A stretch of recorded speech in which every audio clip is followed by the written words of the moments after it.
بسم الله الرحمن الرحيم. marka hore waxaan doonayaa kale inaan idin tafsiir ka bixino safarkan uu madaxweynuhu ku jiro iyo socdaalkan uu dalka ku maraya qaybo ka mid ah si loo fahmo safarkan iyo socdaalkan uu madaxweynuhu ku maraya dalka qaybihiisa qaybo ka mid ah waa ogeydeen hore madaxweynaha jamhuuriyadda Soomaaliland waxa uu maray dalka oo dhan gobolada min gobolka Selel ilaa gobolka ugu baaleeya mar labaad madaxweynuhu wuxuu maray xeebaha dalka oo dhan oo uu ka bilaabay min Saylac ilaa iyo Laasqoray mar saddexaad madaxweynuhu wuxuu marayaa imika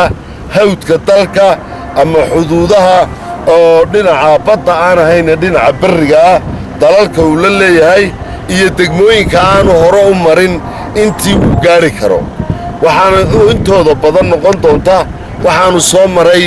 Baki oo ay ogtihiin inay ka mid tahay degmooyinka ugu muhiimsan gobolka Awdal waxaanu soo maray magaalada Boorama oo madaxweynuhu kulan ballaaran kula yeeshay odayaasha waxgaradka culimaadiinka iyo salaadiinta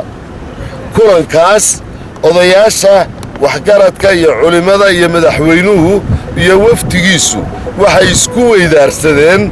arrimo la xidhiidha inay ka wada hadlaan arrimo la xidhiidha xaaladda gobolka iyo horumarinta gobolka intaba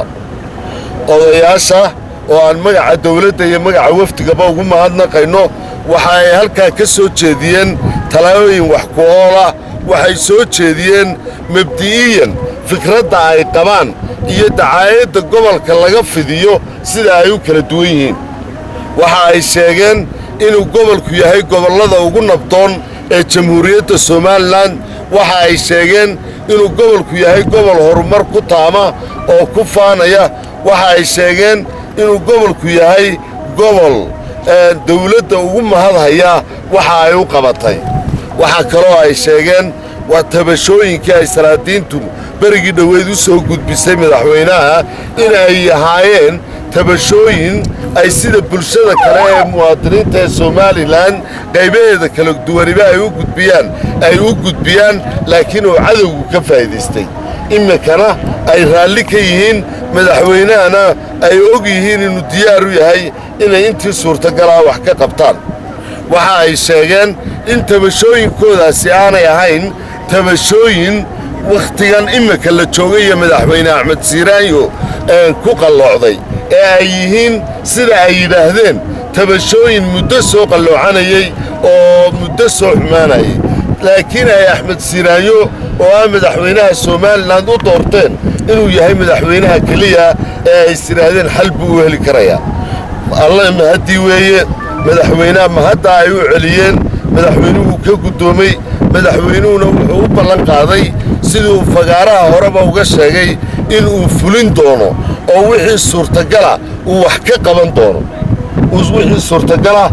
ka qaban doono kulankaasi Boorama oo saxaafadda qaar ay qortay albaabada u xidhnaa intii laga wada hadlay intaasay ahayd wax ka safgarad fiican buu ku dhamaaday